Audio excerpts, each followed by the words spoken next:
What's going on, people? Thought I'd come at you this morning. I have to make sure of the date. You know something? It's Sunday, the 7th of August. I had to check. I wasn't sure. Cheers. Yesterday was so hot. So hot. I attempted to go out last night to a outdoor...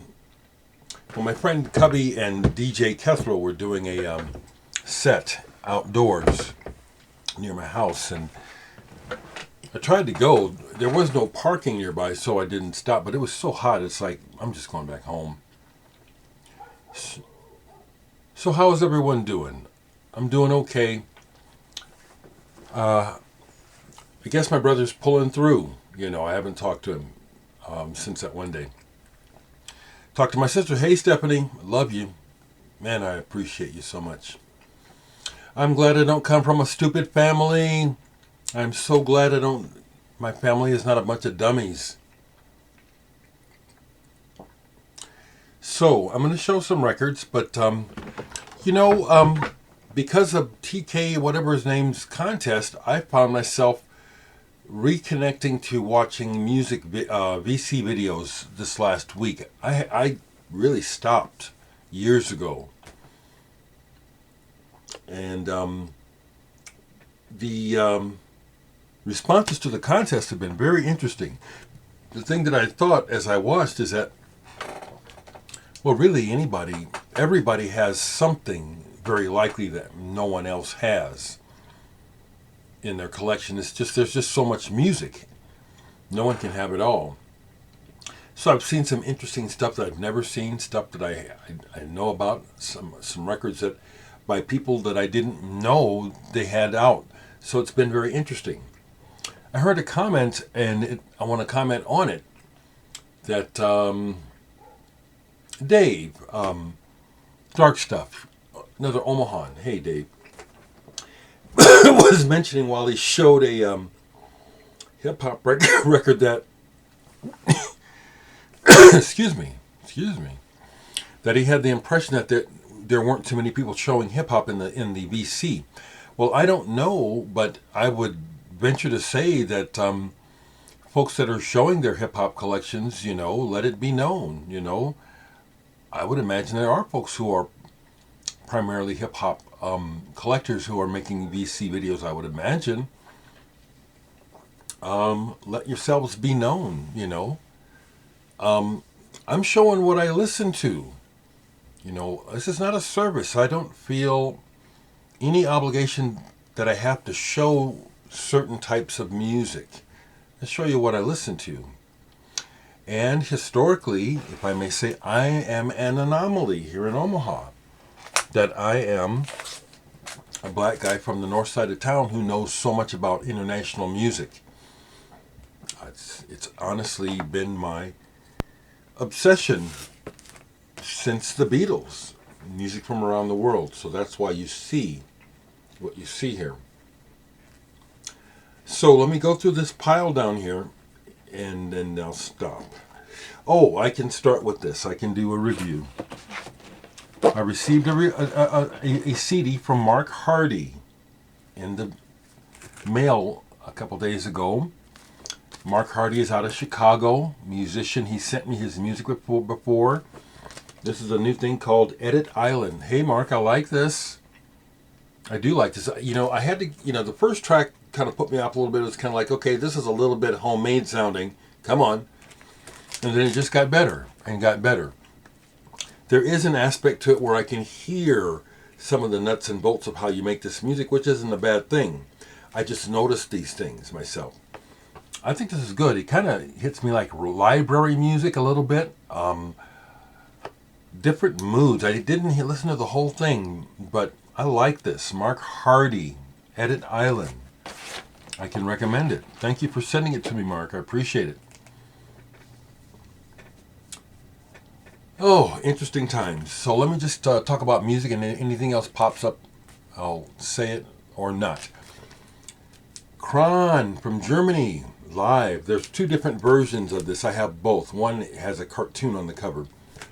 Good German jazz rock band. Helmut Hattler, very lively bass player.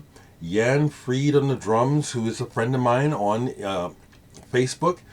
Now, here's another thing I've been thinking, some of the musicians that I know, literally on Facebook and other social media, who I really like, are so obscure to most people. If I interviewed them, nobody hardly know. But I'm actually considering some of the other folks who are not so well known to see if they would like to do a Zoom visit to expose them more to people who watch this channel. Jan Fried comes to mind. There was someone else I was thinking that I know. I don't know if he would do it, but Dave Anderson, the original bass player from Hawkwind, and he was in Amandul. I wonder if he, I bet he would be an interesting person to talk to. I don't know if he would do it, but these are some thoughts I'm sharing. The Long Hello by members of Vandergraaf Generator. They made this in Italy when I guess a tour kind of fell apart. I posted this and someone claims that Peter Hamill is actually on this under an assumed name. But I have the book about Vandergraaf Generator, and it's an Italian fellow on guitar. This is fantastic. It sounds like the cover. It's ideal. It's just one of those kind of records, especially the first track, Fair Hazel Gardens. Perfect name for it.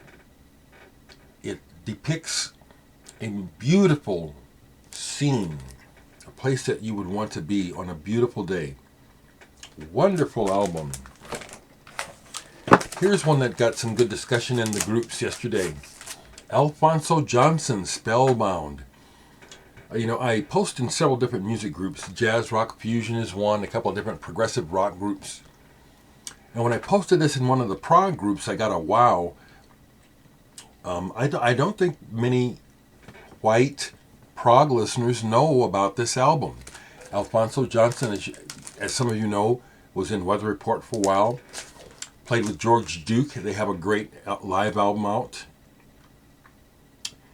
Oh, that's with Billy Cobham. Yeah, Alphonso Johnson's on the album. This is an album where he is very decidedly taking on progressive rock. Specifically, this is a rock album, and it's prog to the max. And it's very good.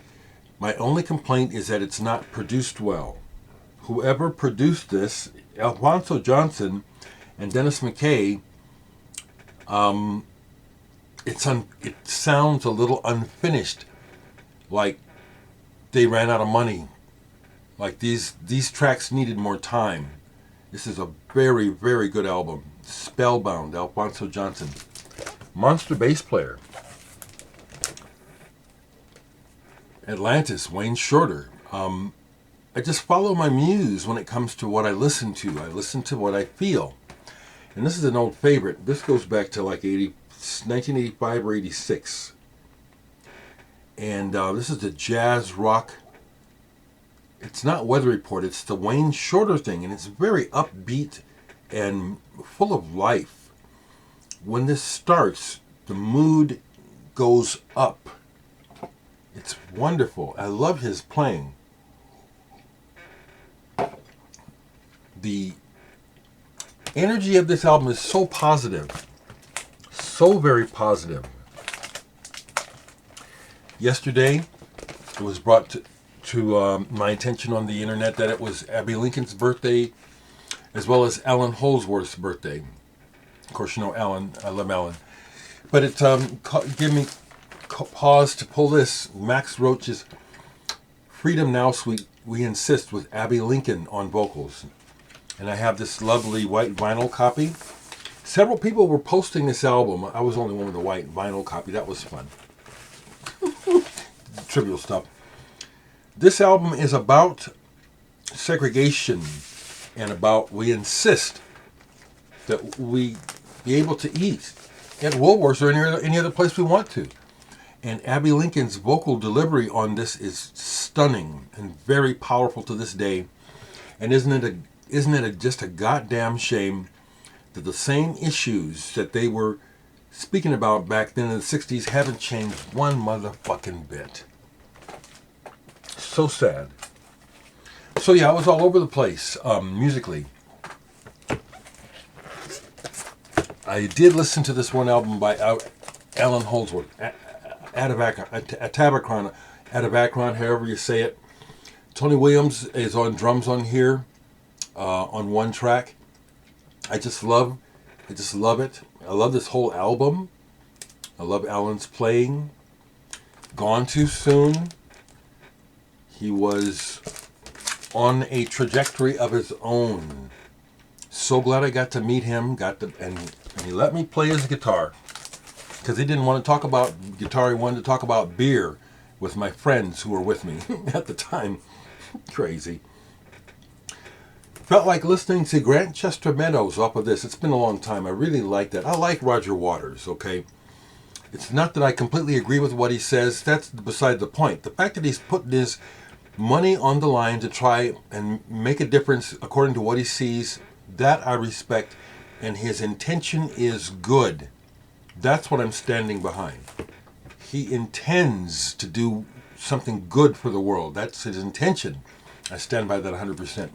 So, ended up listening to that, and I also ended up listening to the live side, Set the Controls for the Heart of the Sun.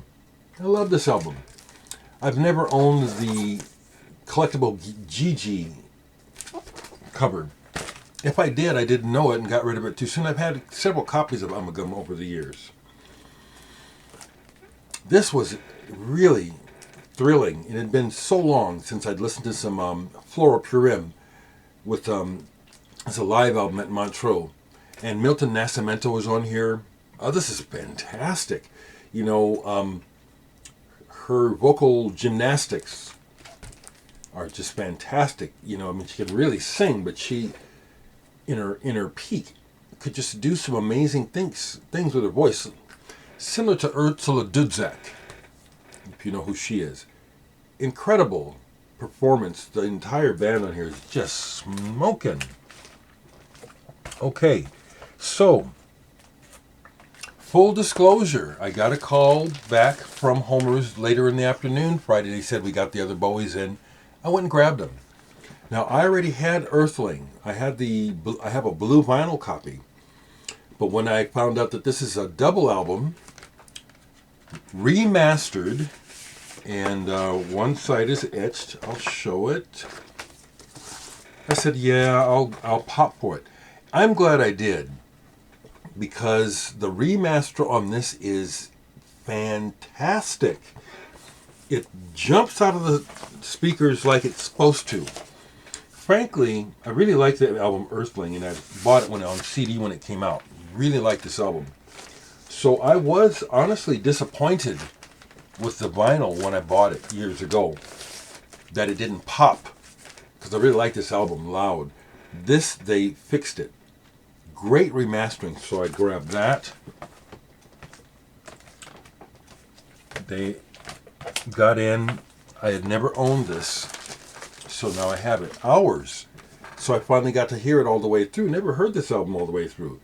This is a good Bowie album.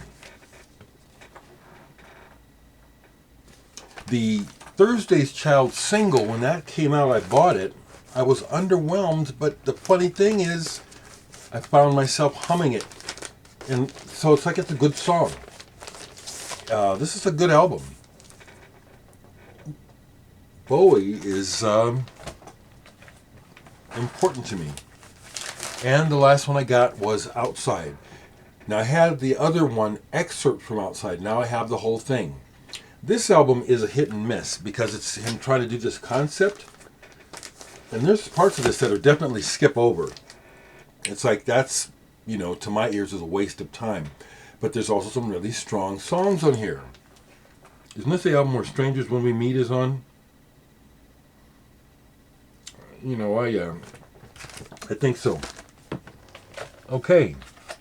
I got a few more sitting out that I was listening to. Recently, last week, there was the anniversary of the release of Revolver, so I pulled this and played this, the remaster. I love this album, but I can't say that it's my favorite Beatles album. I don't know that I have a favorite Beatles album, actually. probably close to that would be Rubber Soul or Abbey Road, but I don't. It's more like Beatles songs are just really important to me. So I played that. Played this compilation jazz rock album because this is actually a really well programmed comp. I mean, it's a wonderful listen. Look at who all is on there. And the programming is excellent. It's a really good listen from artist to artist. This really works really well. Really well. Double album, French pressing. And there was a couple more here I passed over as I was... Okay, so yeah, I also listened to some Thundercat. Now, Thundercat, I love his bass playing. He sings a lot of songs about relationships and women and stuff that I'm just not interested in at all. And so that honestly puts me off. I'm not anti-romantic, but I'm a loner. Okay, I'm not a lover. So I don't have any interest in love songs and booty call music and shit like that. But this is really harmonically gorgeous. Thundercat is badass. And I must admit that I have never bothered to see him when he's come to Omaha. The last time he came to Omaha, I tried to get in free, and I didn't pull it off. I think there was one more here. Oh, yeah. Wolfgang Dauner, Output. German keyboardist, rest in peace. He died not that long ago. Early ECM. Which number is this? This is one of their very first releases. Where's the damn number on this? Yeah, I have to use my magnifying glass. This is the 6th album. And there's thousands of albums released on the label ECM. Look at how they started. They were on the cutting edge. When I found out about ECM in high school from my European friends, it was a revelation. There were no labels like this in America at that time. And this album is far out. The crazy cover really fits. This is even kind of psychedelic as much as it is jazz. So that's me checking in. Like I said, I haven't heard back from Richard Barbieri yet, but knowing that he's preparing to go on tour, and his biggest tour ever with Porcupine Tree, I was amazed that he agreed that he would love to talk. So I'm just waiting for a while, still fantastic. Talked to Mark Burgess a little bit since he's been here. It's like we really are friends. That's the wonderful thing about these things, these interviews. And Jonas Bier as well. I've talked to him. He just saw Melt Banana for the first time and was really enthusing about that band. I love Melt Banana, and I've mentioned it before, but I'll mention it again. The band Indrima that I am a part of that is not active right now, we got to open a show for Melt Banana, and it was awesome. Nick Fackler is Indrima, and Nick is an absolute ball of energy. I love playing with him live because he just explodes on stage. And so we were a perfect match for Melt Banana. If you know them, you know that on stage, Yako and the band, they give it up. This is really good. Cell-Scape. I think it's my favorite one by them. She signed it for me when I bought it at the show. But he was blown away. Jonas was. He had never seen it before, so I was sharing how I got to play with them. Teeny Shiny. If you don't know this band, there's a punkiness to it, but it's also a lot more than that going on. So check out Melt Banana. Okay, I've talked quite a bit. Let me know how you're all doing, folks, okay?